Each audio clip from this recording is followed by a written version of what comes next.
ዳጣን ተረጃት። አታሳቢ ስለሷ ናታን። በቃ ተው። ቆይ ተቀይመሻታል አይደል? አዎ በጣም እኔ እንደዛት ሳስብላት እሷ ግን እንደዛ አላሰበችልኝ። ምናልባት እኮ አብረን ስላላደግን ይሆናል። ተይ ይሄ ካንቺ አይጠበቅም። ችግር የለውም። አሁን እሷ አላስጨነቀኝም። ተው እና ምንድን ነው ያስጨነቅሽ? አባዬ ሰላም እንዳልከሳት ከለከለኝ። አባዬ እንዳትከሻታለሽ? አዎ ዛሬ ነበር ቀጠሮ፣ ግን በማላውቀው ምክንያት አባዬ እንዳትከሻታለሁ። በቃ ይቢ እሱን ከመስማት ውጭ አማራጭ የለሽ። ናታን እኔ ምን ግራ እንደገባኝ ታውቃለህ? አባዬ ሰላም ይወዳታል መሰለኝ። ኧረ በስመ አብ በይ። እንደዛ በፍጹም ሊሆን አይችልም። ህፃኑ ምናምን የምትባለው ልጅ ከየት ወልደ እንዳመጣት እነግራታለሁ። ከዛም ወደ አሜሪካ ትሄዳለች። ንብረቷን በሙሉ ትመልስላታል። ደረጀ ነግሬ ነበር፣ እንደማታሸንፈኝ ነግሬክ ነበር። የመድኃኒትና የደረጀ ፍጥጫ አሁንም እንደቀጠለ ነው። ውድ ቤተሰቦቻችን በሚያሳዝን ሁኔታ ኤዲ ድጋሜ ማነው ይቅርታ መድኃኒት ድጋሜ እንግዲህ ወደ እነ ደረጀ ቤት ወይም ደግሞ እህቷ ማርታ ቤት ተመልሳ መጣለች። ይሄ የሚሆነው እንግዲህ ማርታ ስለፈቀደችላት ነው። ማርታም ይሄን ነገር ማድረግ የፈቀደችው ምንድነው ውድ ቤተሰቦቻችን በቅርቡ በቃ ከእንግዲህ ይሄ ነገር በቃኝ፣ ሁሉም ነገር እዚሁ ጋር ያልቃል። ስለዚህ ከዚህ ውጪ የምታገስበትም ሆነ የምቆይበት ምንም አይነት ምክንያት ስለሌለኝ ቤትም ልጆችም ሀብቱም ንብረቱንም ማስተካከል ያለብኝ ነገር አስተካክዬ ያለኝን ንብረቴን ከፍዬ ቤቴን ሽጬ ከዚህ በኋላ ወደ መሄድበት እሄዳለሁኝ ብላ ነው እንግዲህ የተነሳችው ውድ ቤተሰቦቻችን። ስትነሳም እንግዲህ እህቷ መድኃኒት መታለች። መድኃኒትን መጀመሪያ ይቅርታ እህቴ ያን ሁሉ ነገር ስትይ ሳልሰማሽ ለካ ያልሽኝ ሁሉ እውነት ነበረ። ስለዚህ ስለዛ ነገር ሁሉ ይቅርታ፣ አሁን ግን ታስፈልጊኛለሽ። በቃ ደክሞኛል፣ ውስጤ በጣም ቆስሏል፣ በጣም ደምቻለሁ፣ ተጎድቻለሁኝ። ስለዚህ ይሄን ደግሞ በምንም አይነት ሁኔታ የሚታከም አይመስለኝም። ስለዚህ ይሄን ነገር ያደረኩበት ደግሞ አሁንም ቀጣይ ነገሮችን ማስተካከል የምችልበት አይነት ሁኔታ ውስጥ አይደለሁም። ካሁን በኋላ በቃኝ፣ ምንም ማድረግ አልፈልግም። ስለዚህ ያለ ንብረታችንን እንካፈላለን፣ ልጆቹ ይቀመጡበታል። እኔ ግን የተወሰነ ከዚህ መውጣት መራቅ ፈልጋለሁኝ። ምንም ነገር በቃ ለራሴ ቦታና ጊዜ ያስፈልገኛል፣ ራሴን ማዳመጥ ፈልጋለሁ በማለት ነው እንግዲህ ማርታ የተናገረችው።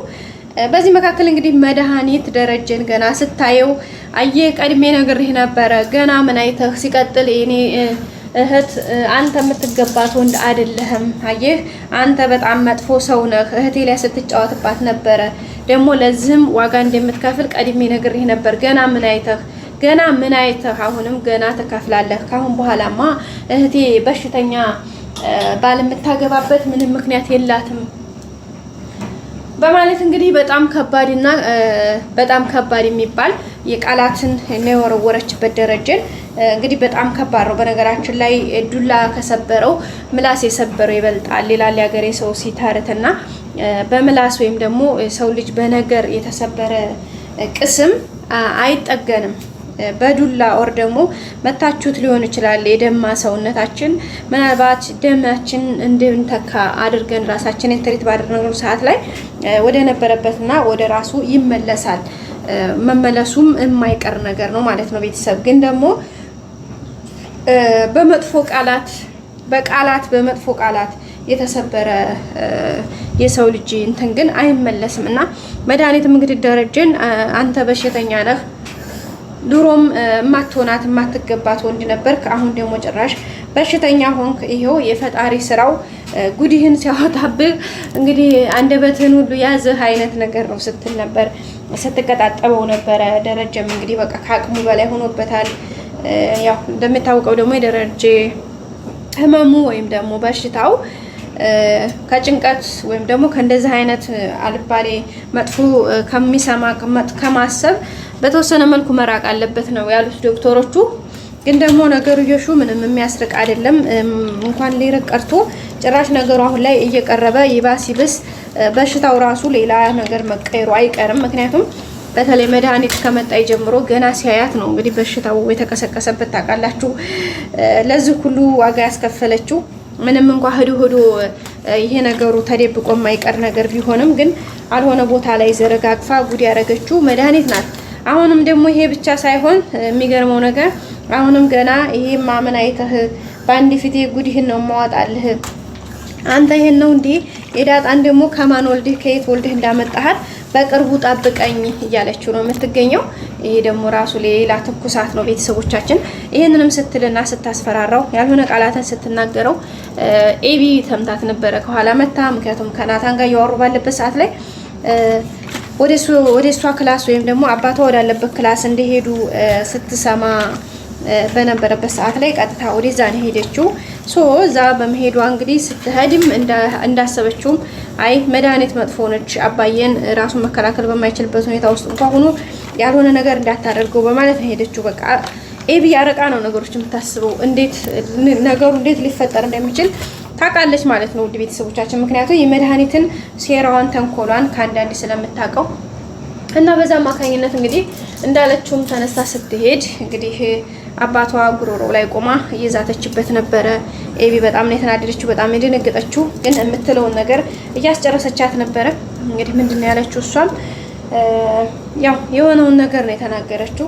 ይሄ በጭራሽ ገና ምን አይተህ ቀድሜም ነግሬህ ነበረ፣ ዝቼብህ ነበር፣ ነግሬህ ነበረ፣ ግን እኔን አታደርገውም ብለህ አስበህ ነበር አይደለ? ግን እመነኝ አደረኩት። አሁንም ደግሞ ገና አደርገዋለሁ። አንተ ያለፈው ነው ወይ የሚገርምህ ገና ይችን ዳጣ የምትባል ዲቃላ ደግሞ ከየት ወልደህ እንዳመጣሃት ከየት እንደመጣች ከአንዳንድ ለኤቢ ለማን ነው ለማርታ ለእህቴ እነግራታለሁ። ምክንያቱም አንተ ለእሷ የምትገባት ወንድ ስላላደለህ፣ ስለዚህ እሱ ደግሞ በቅርብ ይሆናል። አሁንም እመነኝ። አንተ ግን እኔን በቃ የማትችል ሴት መስዬ ነው አይደል የምታይህ? ግን እችላለሁኝ፣ እመነኝ፣ ይሄው እችላለሁ። አሁንም ደግሞ ምን አይተህ አሳይሃለሁ ብላ ነው የነገረችው። በዚህ መካከል እንግዲህ ኤቢ ገብታ የሚገባትን አይነት ቦክስ ሰታታለች። ግን እንደዛም ብታደርግም ነገርዮሹ የሚቋጭ አይመስለኝም። ምክንያቱም መድኃኒት የያዘችው ነገር በጣም ከባድ ነው ጋይስ።